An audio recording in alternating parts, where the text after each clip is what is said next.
भैरवाय नमस्तुभ्यं मनुयामदाकुमरति भैरवाय महाधर्मोपचारार्थे गन्धाक्षर पुष्पाणि समर्पयामि। भोदीपदेव रूपस्त्वं धर्मसाक्षी अभिघ्नविद्यावत् धर्मसमाप्तिः स्यात् तावत् त्वं सुस्थिरो भवामि। तद्देवताभ्यो नमः। सर्वोपचारार्थे गन्धाक्षर पुष्पाणि समर्पयामि। हरि ओं महादेवः शान्तिरन्तरिगर्भो शान्तिः वीर्ये शान्तिरापः शान्तिरोगरयः शान्तिः वनस्पतयः शान्तिर्विश्वे देवाः शान्तिर्ब्रह्म शान्तिः सर्वगो शान्तिः शान्तिरेव शान्तिः सामा शान्तिरेधि जतो यतः समीहसे ततो नो अभयं कुरु षण्णः कुरु प्रजाभ्यो भयन्नः पशुभ्यः सुशान्तिर्भवतु। श्रीमन्महागणाधिपतये नमः। लक्ष्मीनारायणाभ्यां नमः।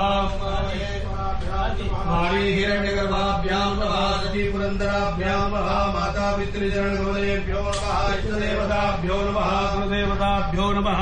देवताभ्यो नमः। स्थानदेवताभ्यो नमः। वासुदेवताभ्यो नमः। सर्वेभ्यो देवेभ्यो नमः। सर्वेभ्यो ब्राह्मणेभ्यो नमः। एतत्सर्वप्रधानदेवताभ्यो नमः। श्रीकाशी विश्वेश्वर साम्ब सदाशिवाय नमः। श्रीमुनिराजाय नमः। सुमुखश्चैकदन्तश्च कविलोकजकर्णकः लम्बोदरस्य विघ्नो विघ्ननाशो विनायकः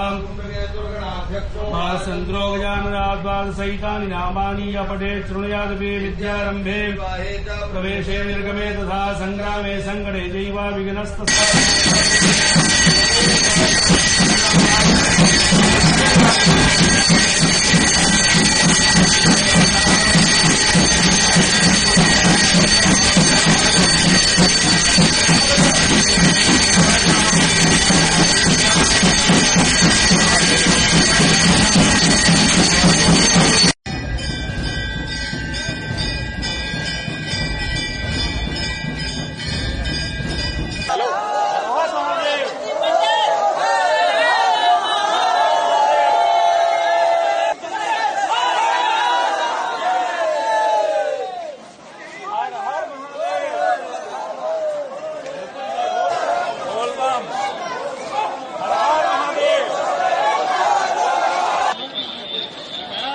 हर महादेव।